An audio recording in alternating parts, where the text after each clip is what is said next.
Okay, we are back. 2024. Happy New Year to listeners and Kartik. Happy New Year to you too. How's it going? It's going well. Thank you, Chris. Same to you and same to all the listeners. Yep, so that's Kartik Krishnar, co-host, and myself, Christopher Harris. Let's dive right in, Kartik. It's been a few weeks. We took a break for the holidays. It's been a little bit quieter in the world of soccer, especially after our last episode, which is the explosion about US Open Cup. A lot has changed since then, and we'll dive into a lot of the US Open Cup discussion in the listener mailbag. But I just got off a conference call, or basically a kind of a media briefing with Apple and Major League Soccer to talk about MLS Season Pass. And I mean, not much news at all to report, really. So the big news is that, which we already knew, listeners to this podcast would have known, is that about a year ago, Major League Soccer teamed up with the production house that does the successful Netflix series, which is about Formula One, which really put F1 on the map in the United States big time in the mainstream. Anyway, so Major League Soccer in this media briefing today talked about that, is talking about the deal was signed last year, which we know about. We talked about it. And then this year, the production people will be looking for those stories and putting together a series that will come out this year.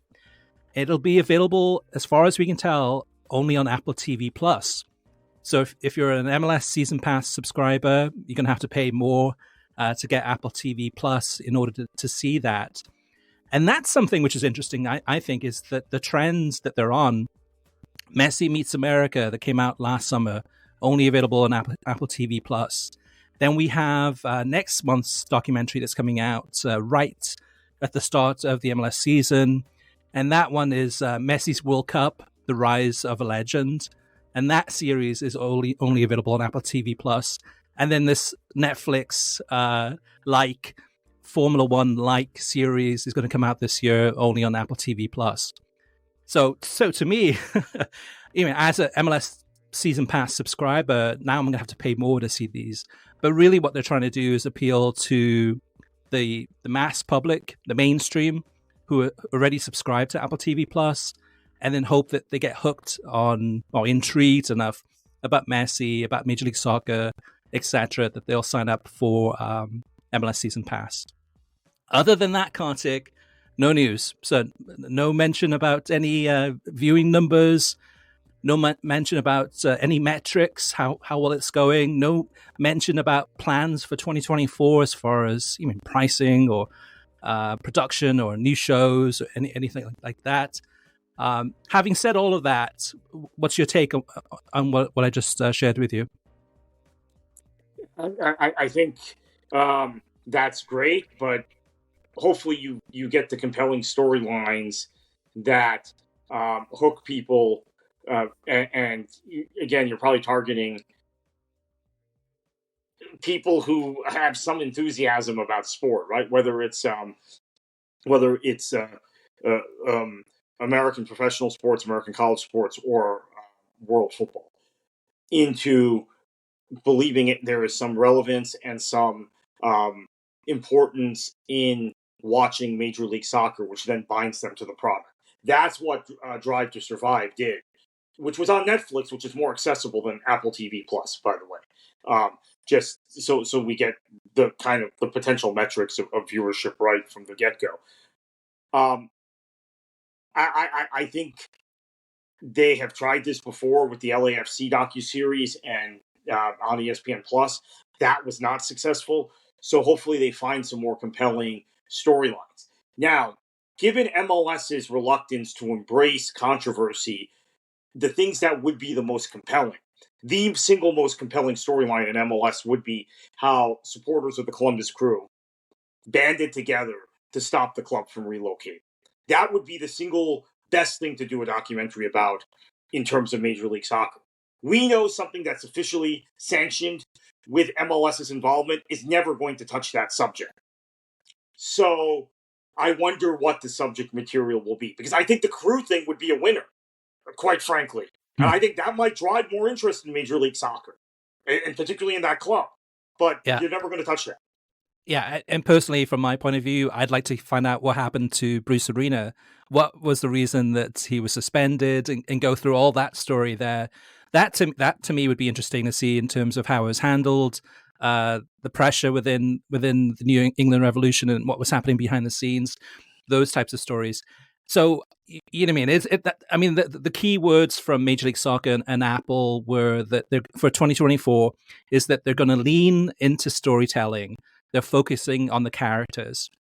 And you're right, Kartik, as far as a story like Columbus Crew and what happened to save that club and keep them in Ohio, why they didn't basically go out of business or get moved, would be enthralling.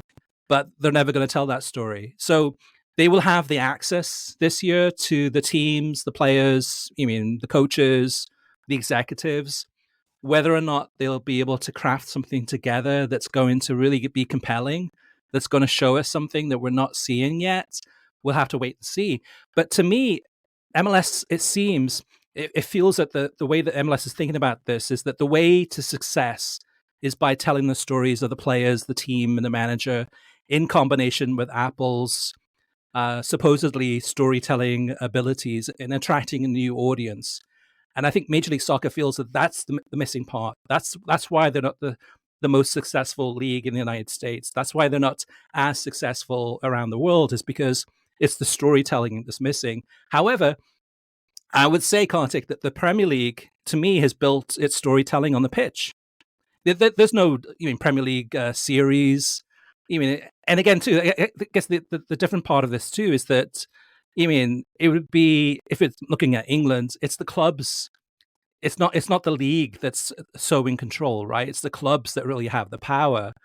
So to me, it'll be interesting to see in 2024 if this model of success that they're looking at is saying, hey, the reason that MLS is not as popular is because of the storytelling. Let's lean into that. Let's make that better. Let's attract people that way. Can it work? Guess in theory you could. Nothing is permanent. Nothing. We've seen sports become more popular in this country and then fade. NASCAR, for instance. I mean, I've seen at times the NHL spiked and then interest kind of recede. We're seeing it with Major League Baseball currently. So nothing is permanent in terms of interest, but Major League Soccer has to do something not being on a mainstream platform. Okay, so the other thing about Drive to Survive in terms of the US market is it coincided with Formula One moving from NBC to ESPN and getting the bump that ESPN can provide you. And look, I've just come back from, I was at a college basketball game yesterday, UCF in Kansas in Orlando.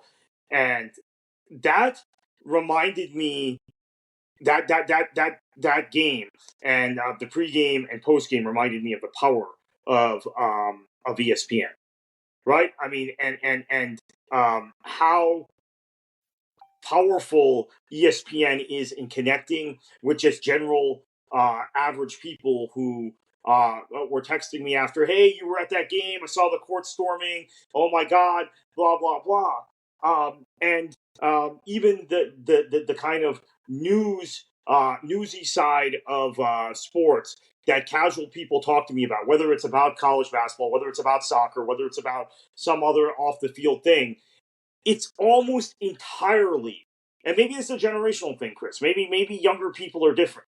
But in my generation, which is your generation as well, it's almost entirely driven by watching ESPN and watching the ticker on the bottom line or watching SportsCenter. So I think Formula One's timing was perfect because they were moving to ESPN. MLS's timing is they moved away from ESPN after 27 years of partnership. So maybe their model is right for Gen Z and for the millennials. I think that remains to be seen if it is, but I do have my doubts. Yeah, that's a good point, Kartik. The timing of this is all off, right? I mean, if they had done this before F1, before the that F1 series on Netflix, and had done something similar on a Netflix that was really captivating, really compelling to watch, and really opened people's eyes and thought, like, hey, you know what? this Major League Soccer team or league is really, really worth watching. It's really fascinating in these different areas that they could have then gone ahead and watched games on ESPN, Fox, and Univision. The obstacle that they have to climb over this one is pretty hard, right? You have to be an Apple TV Plus subscriber, which in the top 10 of streaming services, it's lower down in the ranks. It's nowhere near a Netflix or kind of a Paramount Plus or an HBO Max. So it's low down in the rankings. So you have to subscribe to the service, which is like what, about $10 a month, I think it is.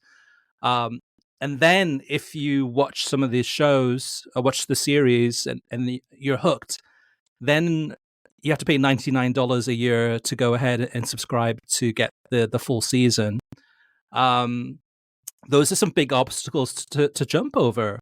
And so maybe that's what Major League Soccer is looking at this, Kartik. To me, like, the reason that many of the leagues around the world are more popular than others, a lot of it comes down to the best of the best. You always want to see the best of the best, whether it's movies or concerts or whatever. So you gravitate to the best. You want to see the best.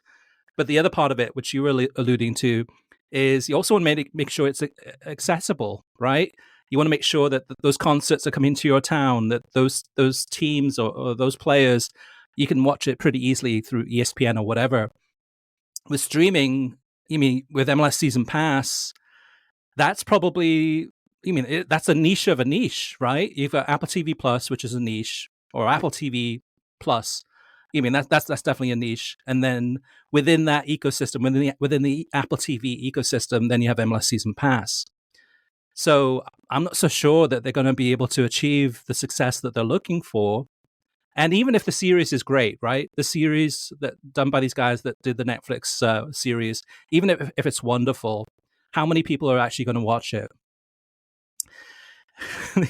This is tough. And again, I think the big point, people think, and I hesitate to say this because we get so much in the mailbag about ESPN, but there is, like I said a minute ago, at least with my generation, a value to ESPN that can't be quantified, that doesn't really show up in metrics. Even most of my friends have no interest in college basketball.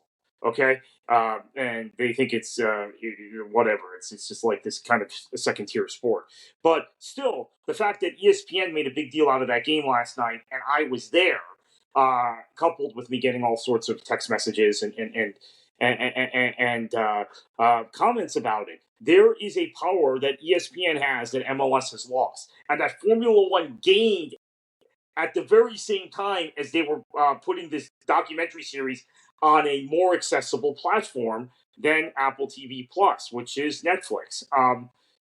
I think that MLS and Apple, in order to protect both their investments, do have to consider some sort of greater carve-out or sub-license agreement beyond Fox going forward. I don't think they're going to solve this problem without doing that. Or you stick with Fox, but you give Fox more than you're giving them now, and give them more incentive to promote it than you are now. But Fox doesn't have the incentive to give MLS the level of promotion or production value that it did in the past, because they don't own the property, and they don't even have the streaming rights for any of the things they're showing on linear television. So I think without those incentives, this thing is probably it's an uphill fight. And that's the thing, though, too, Kartik, is that as long as Apple puts on a good show in terms of the production, how good the production looks, and as long as these guys that did the Netflix F1 series puts out a good looking production, looks really good, and as long as Major League Soccer doesn't release any of the viewing numbers, they can kind of hide behind that a little bit too and go like, yep, everything's great. Isn't this wonderful? We're available worldwide, no blackouts. But without actually them releasing any numbers, they can hide behind that. It's all smoke and mirrors. So, it's a very protective shield that's around them. Ultimately, behind the scenes, I'm sure that they're freaking out trying to make sure that they drive those subscriptions, that they're looking at those numbers daily, trying to figure out, okay, what can we do to get more people subscribed to MLS Season Pass? But that's an internal conflict that they have to try and figure out how to succeed and get past. On the outwards perspective, though, too, is that it's a good story to tell without any numbers being shared. Just keep on doing what you're doing. And then maybe people think that Major League Soccer and MLS Season Pass is doing better than it actually is, because without releasing those numbers, nobody knows. Maybe the numbers are great, maybe the numbers are bad. But if those numbers aren't being shared, keep on doing what you're doing. This all kind of wraps up to Kartik, because the timing of this, in terms of this past year, 2023, the first year of MLS Season Pass, you talked about Fox. Fox has a deal for 4 years. So 23 is in the bag, and they got 24, 25, 26 under that TV deal that they have with Major League Soccer. So I'm sure that they're hoping after the World Cup in 2026, things will go through the roof in terms of interest in soccer, and that will gravitate into, at that point, a new TV deal. Between now and then for MLS, it's going to be some rough years, I think, in terms of, yes, they have Messi, yes, they have Suarez, yes, they have all these things, but in terms of increasing the number of subscriptions that they need to increase them to, it's going to be challenging. At the same time, Kartik, we look at some of the numbers that have come out from this past year, 2023, in terms of the viewership. And for the first time ever, Liga MX, the Mexican league, is no longer the most watched or most popular soccer league in the United States. It is now the Premier League, and by quite a margin. Even so, for 2023, viewership for the Premier League it represents 30% of the total soccer viewership in the US in 2023. And then 23% of that is Liga MX. So that's 53%. The Women's World Cup was about 9%. And then pretty much all the other leagues and competitions are in the single digits, including Major League Soccer in the single digits.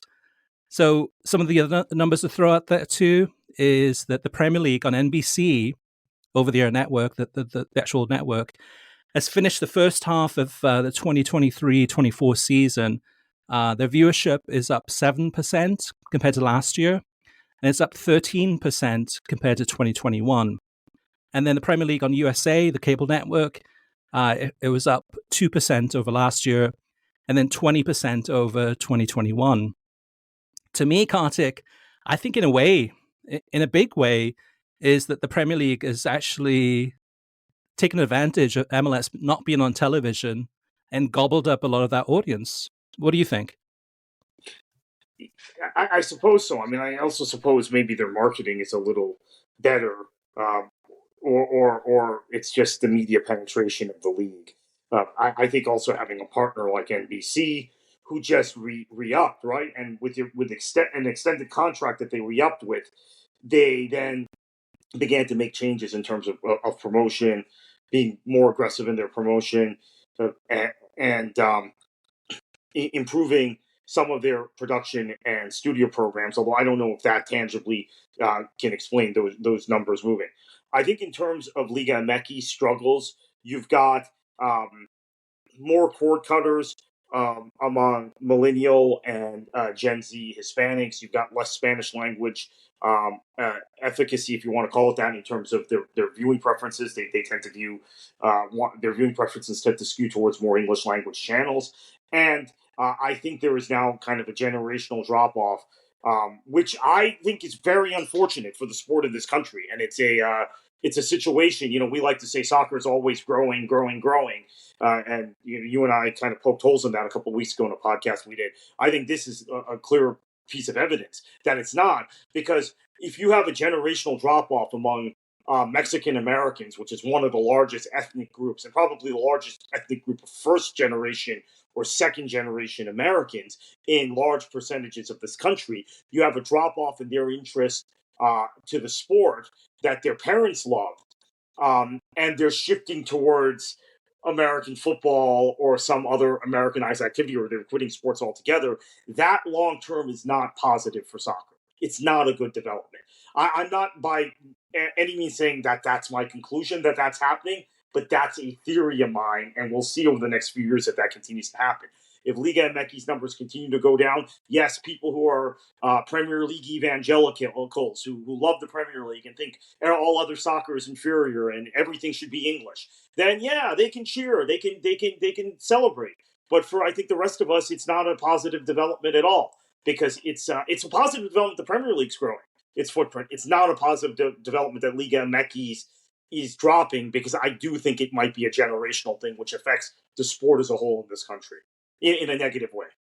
Yeah, it could be that. I mean, so when I mentioned before too about, in terms of MLS not being on television except for, a select number of games on Fox, and even those games are on streaming. And I asked, is the Premier League gobbling up that TV audience that used to watch MLS games and now is watching Premier League games? It could be the other way around. It could be that actually the Premier League is gobbling up the Liga MX audience of, Maybe. whether it's second generation or third generation Mexican Americans that are, bilingual, that are looking to watch games, and they're supporting, I don't know, Manchester City instead of, Tigres or something like that. Because if you look at the numbers, I think for 2023, the numbers for Liga MX across Univision were down about 12%. Now on NBC, like I mentioned, it was up 7%. And then on USA Network, it was up 2% for those Premier League matches. So it could be that too. It could be that the audience is not necessarily declining or moving on to other places, but they're actually making changes in terms of their viewing preferences. Yeah, the Univision thing and Liga MX thing in terms of the drop there, I think part of it might be VIX, the streaming service. It's a paid streaming service, so many of those games are on there. But also, I think in terms of just the strategy that Televisa Univision's had, where they've laid off or fired a lot of their kind of US-based commentators and presenters, and have been putting in more of the Mexican from Mexico, using that talent. So that might be part of it, but also it could be just changing habits in terms of just kids or teens or young adults or older or adults watching more English soccer bit, because that's the one that it seems to be that everyone's watching. And it's interesting too, Kartik, because for the top 5 most watched Premier League matches in US television history, all 5 of those happened in 2023. So what can Liga MX and Major League Soccer do to change? To really kind of fight back against the Premier League, in your opinion? I think for Liga MX, it might be having to take some of those games off of the VIX paywall, get more games on some sort of English language platform. We saw Chivas do that fairly successfully at times with NBC, right? When NBCSN was still operating. But do something to understand that, and this is not necessarily in the interest of Televisa. So a thing to understand about Liga MX, and the Premier League used to be this way. In fact, at one time, B-Sky B had invested, I think, had shares in the majority of Premier League clubs. They don't anymore. This is one good thing about all the foreign owners coming to the Premier League. As they come into the Premier League, they bought Sky's shares out of various clubs. In the case of Manchester City, the club I support was when Tashkent Shinawatra brought Manchester City in 2007. Sad to talk about this today because the manager he appointed, Sven-Göran Eriksson, has been diagnosed with terminal cancer as of today, which is very, very sad news. But he had to buy out B-Sky B's shares. Liga MX is effectively a league run by television companies in Mexico, by Azteca and Televisa. Televisa, you mentioned VIX, you mentioned 2DNA and the changes and the cutbacks. That's all Televisa, right? And it's all in their kind of economic bottom line. So it's not in their economic bottom line of Televisa as a larger media company to farm out rights to some English language broadcaster in the United States for a lot of these Liga MX clubs they're involved with. It is not in their interest to put. They tried with 2DNA, right, to have the English language option. but it wasn't a recognized English language broadcaster. So I think that's the solution, and my sense is they won't take it. In terms of MLS, we've talked about it over and over again. I think if you make the sport more authentic, more locally meaningful, more community oriented, it'll surge past the Premier League in this country. MLS has the ability to do that with the existing and growing soccer infrastructure on a local level in this country, in the other divisions and other soccer entities, but they seem more determined to want to try and competitively eliminate those entities rather than to work with them. So I think the solution would actually be kind of simple, but it would involve making sacrifices for the greater good rather than the way they operate. So now, based on the new viewing figures for 2023, as far as what people are watching when it comes to soccer, I mean, the new rankings of the most popular soccer leagues in the US, it's number 1, Premier League, number 2, Liga MX, number 3, Major League Soccer, number 4, La Liga, number 5, NWSL, number 6, Bundesliga, number 7, Serie A, and then number 8, Liga 1. Now, if listeners and myself are fans of watching Premier League soccer, or fans of clubs that play in the Premier League, this is good news. It's in terms of growing that audience, that numbers really ballooning. What we thought a year ago, the Premier League was plateauing. Now it's rising up. It is certainly growing. However, you look at some of these other leagues, and you've got Ligue 1, who is currently looking for a broadcaster. Their current contract with beIN Sports ends at the end of the season. They're desperately looking for someone to go ahead and to go to. Serie A is in the same situation. Serie A, it looks likely that CBS Sports will not renew its deal, as we've reported at worldsoccertalk.com. So where does Serie A go? Where does Liga 1 go? The Bundesliga, their contract is up in the next, a year or 2 years, I think it is. 2 years, yes. Yeah, so other than ESPN Plus, who are interested in renewing that deal, are there any other major options available to them? So you look at those leagues. I think those leagues are leagues that are going to suffer, right? From the Premier League being so prevalent across the United States, that TV deal will probably increase even on the next one. Those other leagues are going to have a tough time getting the same amount of money or close to it for its next deal. Yeah, and I think this is all down to people's personal preferences and their kind of cultural preferences. Because my contention is the Premier League has hardly, if ever, been the best league in the world. That's not my personal contention on based on football. And I think last season Serie A was the best league in Europe. But what did you say? It was seventh in the U.S. Yeah, Being the best league in Europe would mean it was the best league in the world. Just for 1 year. I think this year it's dropped off a little bit again. But that seventh would mean it's seventh in yeah. So Serie A has a problem with their stadiums. They have a problem with their presentation. They have a problem in that they don't produce. The league doesn't produce Spanish language broadcasts for the U.S. The league doesn't produce. It's incumbent on the broadcaster to produce everything for Serie A.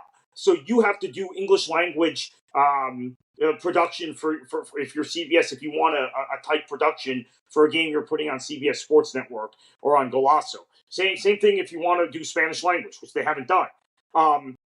This is in contrast with the Premier League and even some other leagues like the Brasileiro, who produce things for local markets, for international domestic markets, that right size and fit those markets. So if Serie A doesn't change that, I don't think they're going to grow at all. I think they're going to continue to fade, quite frankly, because Liga has the potential with the Super Club and PSG and maybe getting on a different television partner to overtake them. La Liga has the long-term deal with ESPN. There needs to be some improvement there, but I don't think they're going to slip behind Serie A. That's for sure. And the Bundesliga does the things I just talked about that Serie A doesn't do. So, this is again a reflection that understand when we say the Premier League has the best ratings, we're not saying it's universally the best league on the pitch. A lot of people misunderstand this. When I say, hey, people are watching the Premier League's winning this battle. Oh, you're disrespecting Serie A. People say to me, it's better, blah, blah, blah. Not everything has to be English. I agree with that. And as I said, I thought last year Serie A, to me, was more compelling viewing. in terms of the title race, in terms of the race for the top four, although that was affected by Juventus's points deduction. Milan is lucky they're in Champions League because or in Europe because of that points deduction. But that doesn't translate to television viewership in the United States. This has to be understood. So those leagues have to do something differently. I don't know what Serie A is going to do if they're off CBS. They're not going to. They have to start making decisions internally and produce things. But as I said on a previous podcast, I have a real concern about Serie A's domestic TV deal. Now, never mind what's going on here in the U.S. Mm-hmm. That they took too little money. They're not necessarily on the right broadcaster domestically, and I think they're in trouble just in general. So I don't think this is going to change. I think the Premier League is probably going to continue to dominate. It's just a matter of whether we continue to see the year-over-year growth and 20% growth in 2 years on USA Network, which when people are cutting their cords is really impressive for a cable channel, by the way. Yeah, one of the things I've heard quite a bit these past couple of weeks from people on social media is, Chris, hey, what's the big deal? The Premier League's always been bigger than Major League Soccer. You mean, so what's new? Well, the reality is, people forget this, but up until maybe like 15 years ago, Major League Soccer was much, much bigger than the Premier League in terms of TV ratings. You remember, Kartik, in terms of the MLS Cup finals that were on ESPN or ABC back in the day. And I remember, too, the Premier League viewing figures for some of the matches on a Saturday morning on ESPN2 would be about sometimes 92,000 people would tune in to watch a match, or Setanta would be less than that, or Fox Soccer Channel, it'd be in that ballpark, kind of hoping to hit 100,000 viewers. And we've seen from just this past week, I mean, a game that's on Newcastle against Liverpool, just kind of a random game of the holiday season, had almost 800,000 viewers. And the actual MLS Cup final for 2023 on Big Fox got 815,000 viewers. And of course, we don't know how many, but some people actually watched that on MLS Season Pass too, probably a large number, but we don't know what the number is. So I think people need to realize that this has not always been this way. It hasn't been that Premier League has always been above Major League Soccer.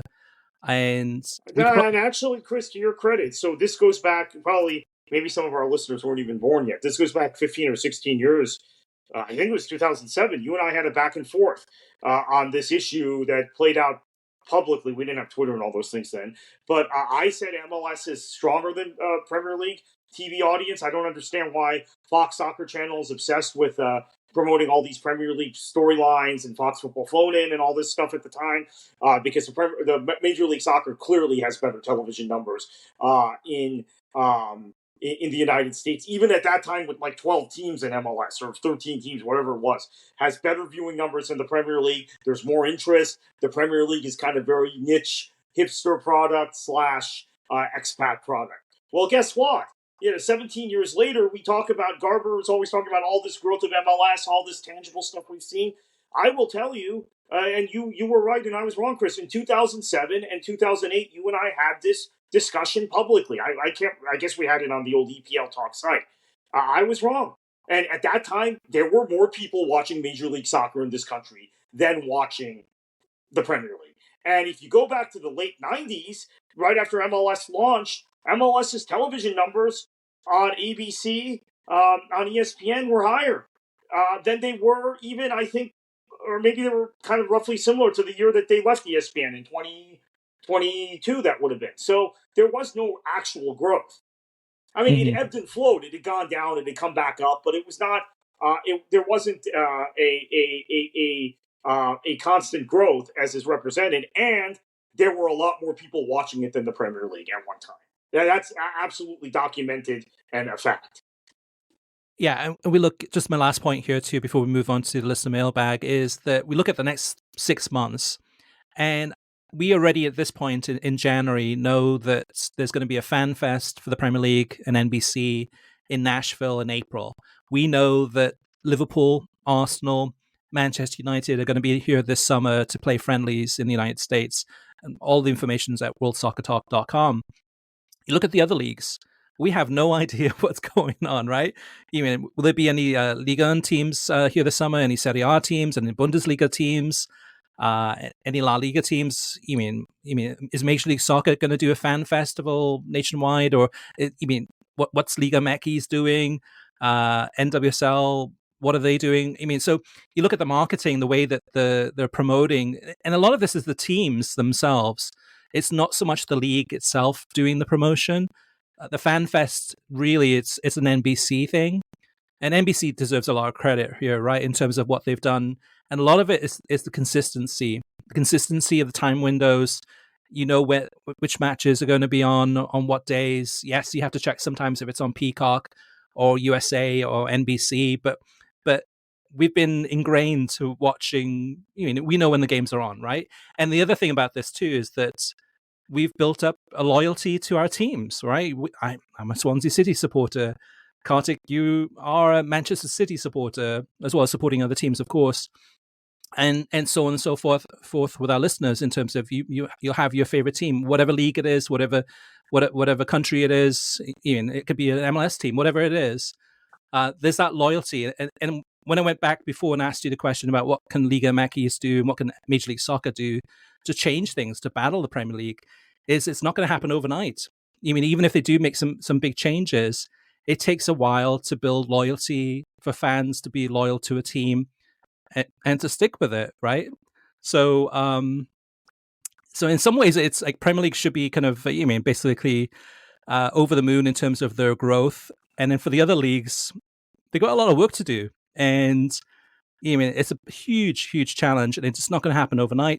So it's possible that Premier League might run away with it, and they might be the ones from the 2026 World Cup that could benefit the most from it, not Major League Soccer.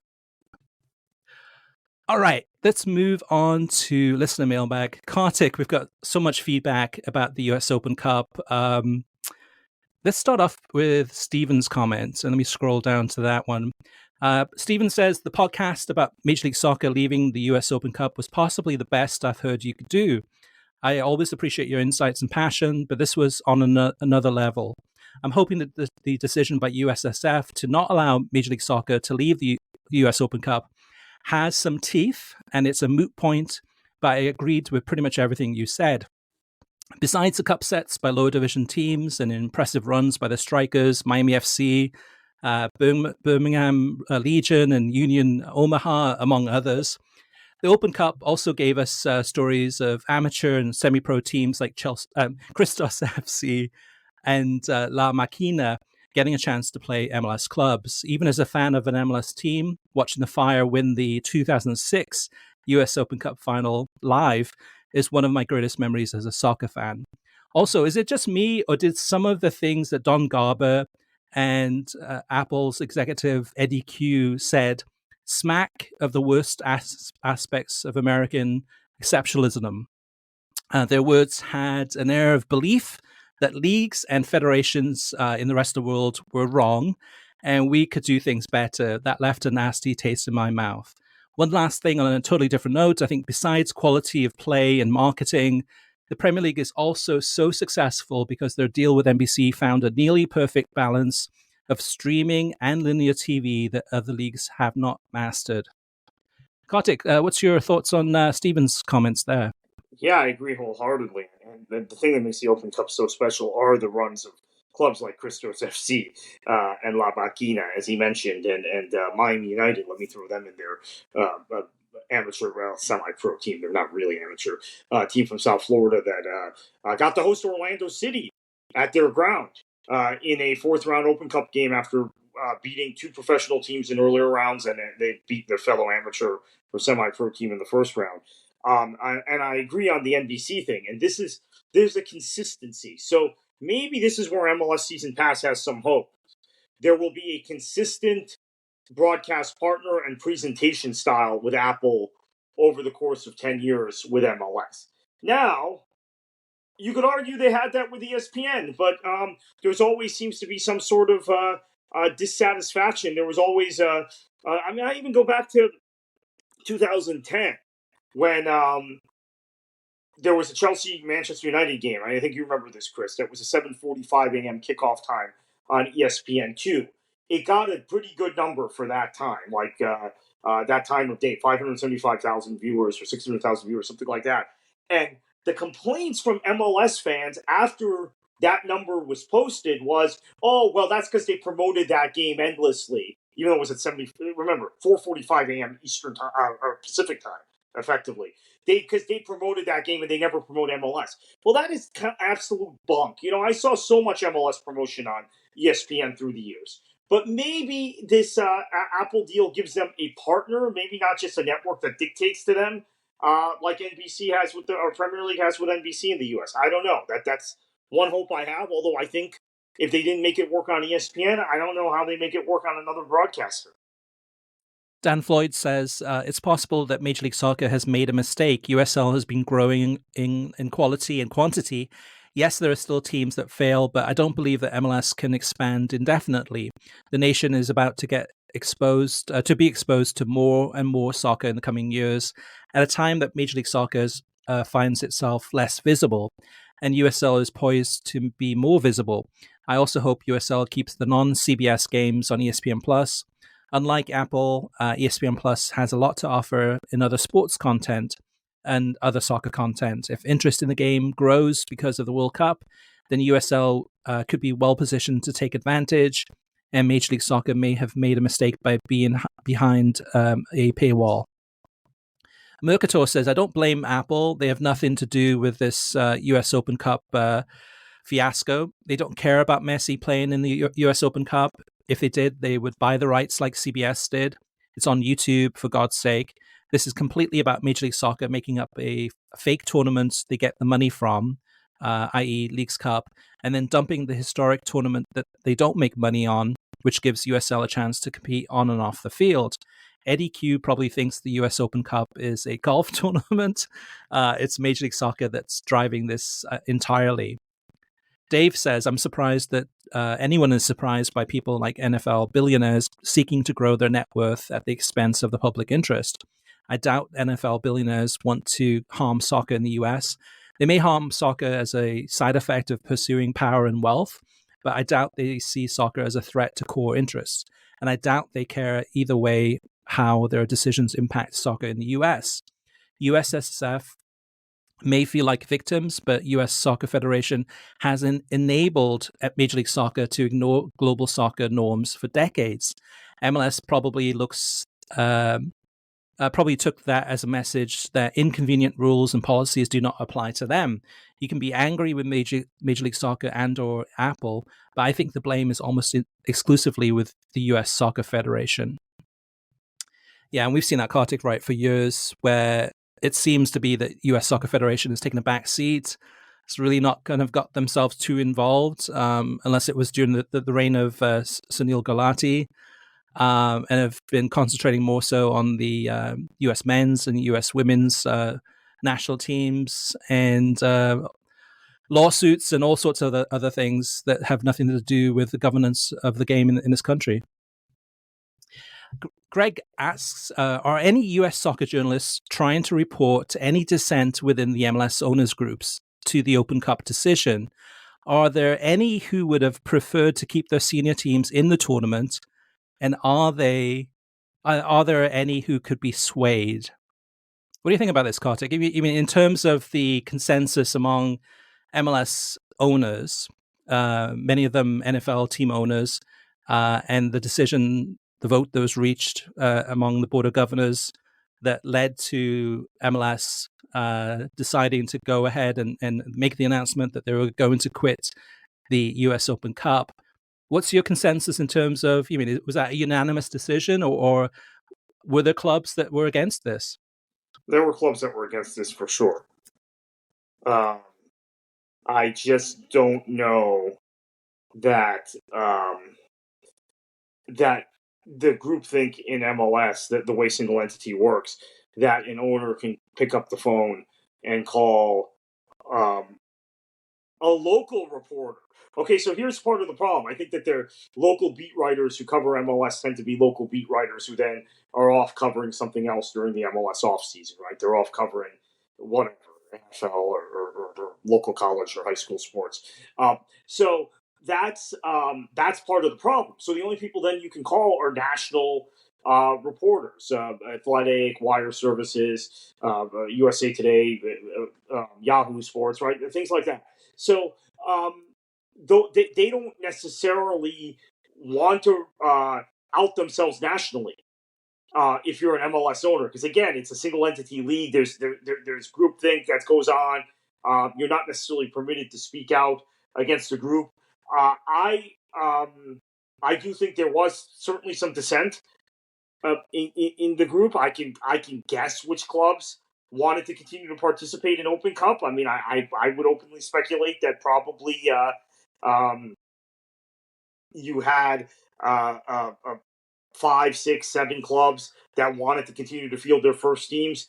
And these are clubs that are serious about winning trophies. There might be other clubs that are saying, hey, we're in a development model. We want to be able to monetize our academies. I think there is a realization, and this is very important, Chris, when we talk about this. So I have to stress this point. When with both USL and MLS, despite the bravado for years that we're a top global league, USL said, "Oh, we're one of the most important leagues in the world." They still put that in their press releases. MLS, you probably just got off a call where they're talking about how they're going to be one of the greatest leagues in the world, and they're going to be a top league by the end of this Apple deal. Privately, there is a concession within MLS and USL ownership circles and MLS and USL management circles that they have to be selling leagues, and that they have to be able to move talent on to Europe. And I think there are MLS owners who think, okay, the best way to do this is to let our reserve teams play in the Open Cup. I don't agree with that, but I do think that's a legitimate point of view that some of them held. And then there is another group of clubs, which is probably the largest group, that have NFL owners or whatever, or owners that don't care about growing the game, or just like, this is a waste of time. We don't control the revenue. Let's get out of it. So I do think there's kind of like 3 baskets of clubs, and we're not seeing the sort of reporting that I would like to see on which clubs fit in which basket. And I think that's, again, because of the groupthink and culture of conformity within Major League Soccer. Yeah, and we've lost a lot of those local reporters throughout the US, from the different newspapers, the investigative reporters or the local MLS reporters. And a lot of it, too, is, MLSsoccer.com is kind of the go-to place for Major League Soccer news. And, of course, they can control that message. They can say whatever they want to say.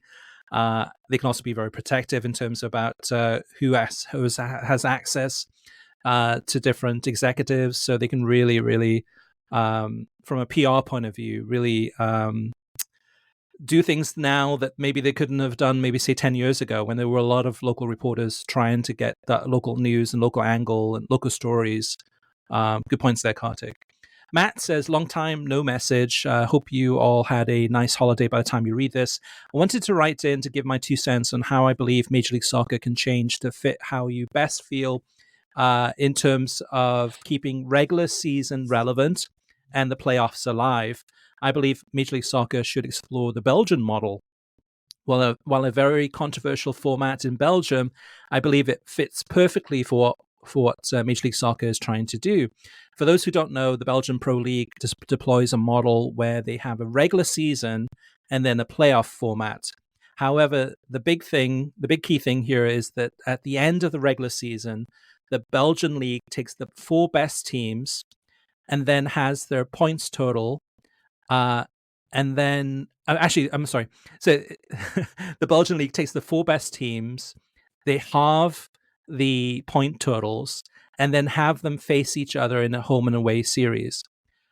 Whoever has the most points after the end of the championship round wins the league.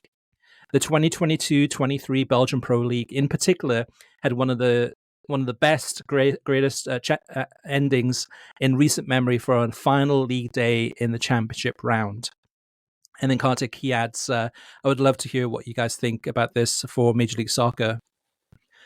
I think it could work, right? I mean, anything, anything to kind of help. Well, it's still such a long season, right? I mean, so MLS season starts in February. By the time it ends is December, the final in December. You mean, is there enough there to keep people interested throughout the whole season? I still think they need to have the split season, which Don Garber, we've been talking about this for a long, long time. Don Garber mentioned it as a possible thing in the future that they're looking at. I think it's a good idea. This could work too. I'd have to analyze it more closely, but what do you think, Kartik? Oh, absolutely. I love the Belgian Pro League's format. In fact, I had no interest in that league other than maybe tracking some players that were being developed or loaned out from Chelsea and Man City, whoever else, into the Belgian Pro League until they went to this format. And now, I actually toward the end of the season, I follow the league closely because it's much more interesting. He makes everything more meaningful, and breaking the league up into tiers that way is something that probably would work. In terms of um,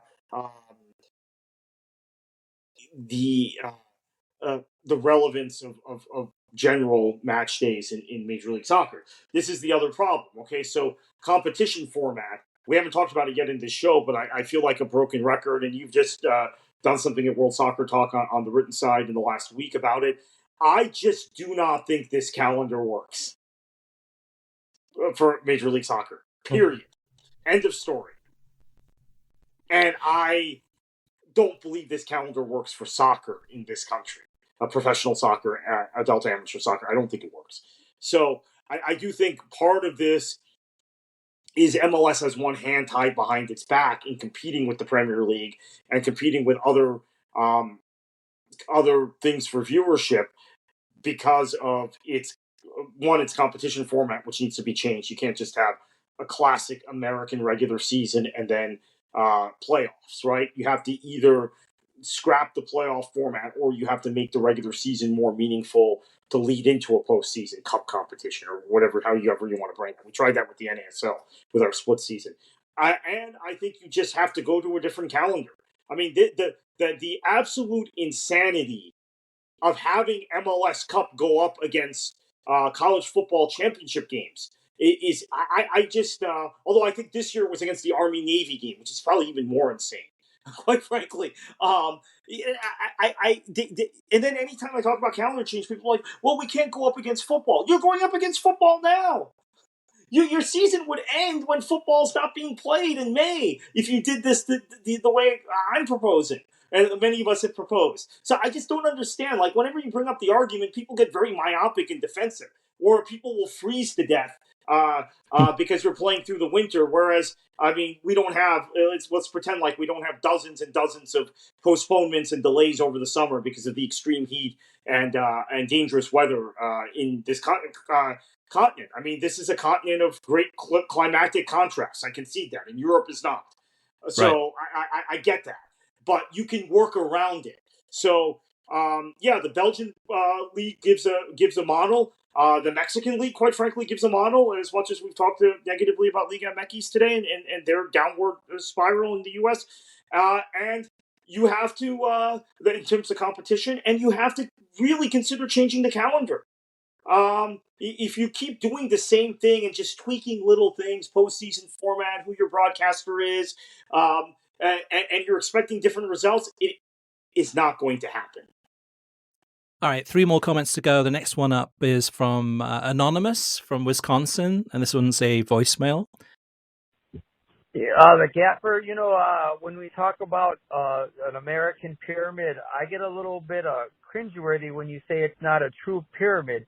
I think you look at it from a team perspective, but from a player perspective, I would consider what they're trying to do a pyramid. Now, I do believe that eventually you're going to have minor league athletes throughout the United States at the MLS top division. But so like the New York Yankees have the 19-year-old kid, and at the age of 22, he's starting for the New York Yankees. He's worked his way up through the minor league system. Wouldn't you consider that a pyramid type of rise from a player development perspective? So what's your views on that? Yeah, as someone who's worked at all levels in that pyramid, with the exception of the MLS level, I've worked in D2, D3, D4, adult amateur, I've run a league.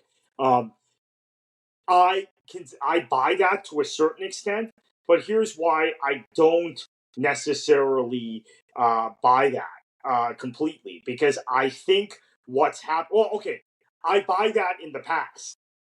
I agree with that. I think we're now moving in a different direction where MLS wants to incubate their clubs with guys who are just within their pyramid, within their league. I think to a large extent, USL at the corporate level wants to do that as well with USL Academy, the USL Youth Initiative, which they announced earlier this week, etc. Although there are USL clubs that are still actively scouting and buying guys from NISA and from NPSL. So the clubs and the league office are disconnected in USL in a way they're not in MLS.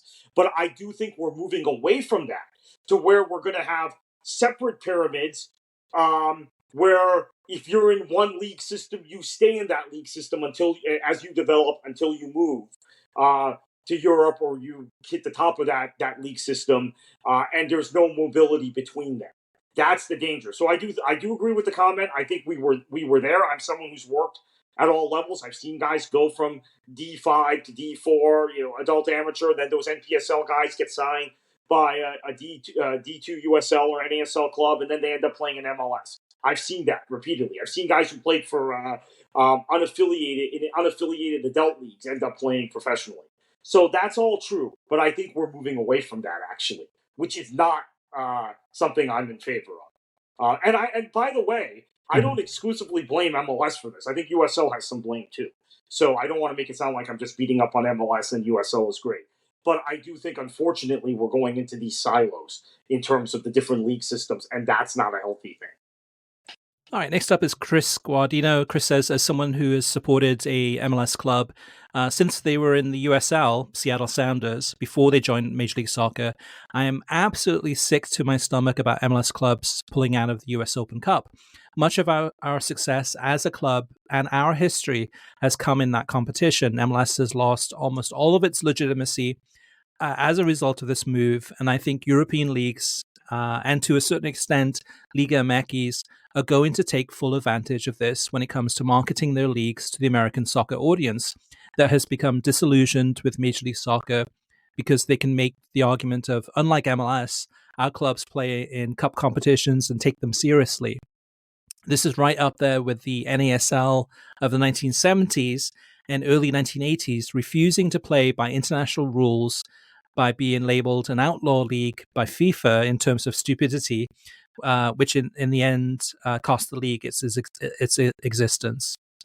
And we haven't mentioned it, but since that last podcast, MLS made a U-turn, and it looks like now they will be playing in the US Open Cup for 2024 as a short-term solution, and that the long-term solution is that they're going to continue talks with US Soccer to figure it all out.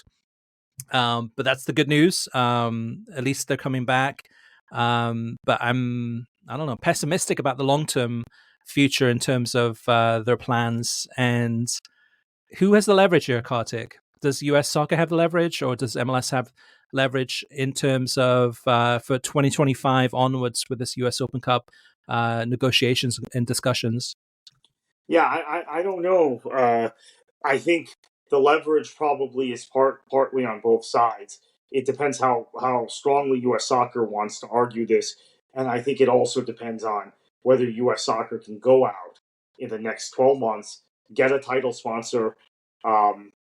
It can be the Siemens. I'm just throwing out a company, Siemens, Lamar. Oh, okay, let's do this instead. U.S. Soccer is moving to Atlanta. Let's make it the Coca-Cola Lamar Hunt U.S. Open Cup. Let's go out and get that title sponsor. Let's go out and get some money behind this competition, and reward teams for success in it. Chris mentions his club, Seattle. Seattle took this competition more seriously than anyone. They won the Open Cup after they made the semifinals of Open Cup. The last year they seriously competed in USL, because their last year in USL they were kind of in this weird transition where they weren't right. They were moving to MLS, but the last year they competed seriously in USL. 2007 they were in the semifinals. They built on that. 9, 10, 11 they win the Open Cup. 12 they get to the final, lose to Sporting in the final. 13, one of the great thrills of my tenure as NASL communications director was when they came to St. Petersburg and our team, the Tampa Bay Rowdies, knocked them out. The first team to beat the Seattle Sounders in a Open Cup that the Sounders had taken seriously. before the semifinal round since 2006 in 7 years. But I think the Sounders have themselves have taken the Open Cup less seriously, maybe because of more recently because of the lack of financial incentive. So that's on U.S. soccer. Now, what's on MLS? Where MLS has the leverage is they always can say, "Hey, we're taking our toys home, and we're going to do this. We're not going to do this, and we're going to field our reserve teams if they have a year to vet and prepare their fans and ease their fans into believing it's a good thing." Now, what happened with the way they handled this was they had a Wednesday where they refused to change the roster rules, and then a Friday where they announced they were withdrawing from Open Cup. The shock value of those two things back to back, particularly the Open Cup piece, I think was something that even the most diehard MLS backer was not prepared for. Therefore, it created this fan reaction similar to the Super League in Europe and the reaction to the Super League in Europe. Now, what I'm finding, even with the Super League in Europe, is as time goes on, the people are still like, yeah, on the surface we're against it, but maybe practically it's something that makes sense down the road, which wasn't the reaction when it was announced and you had fan protests and you had 9 of the 12 clubs pull out within a couple of weeks or within a week.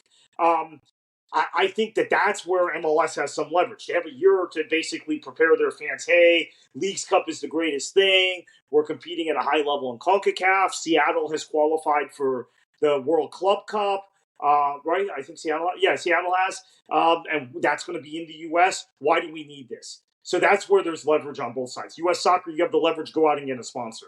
MLS, you've got the leverage, go out and convince your fans that Open Cup is not worthwhile.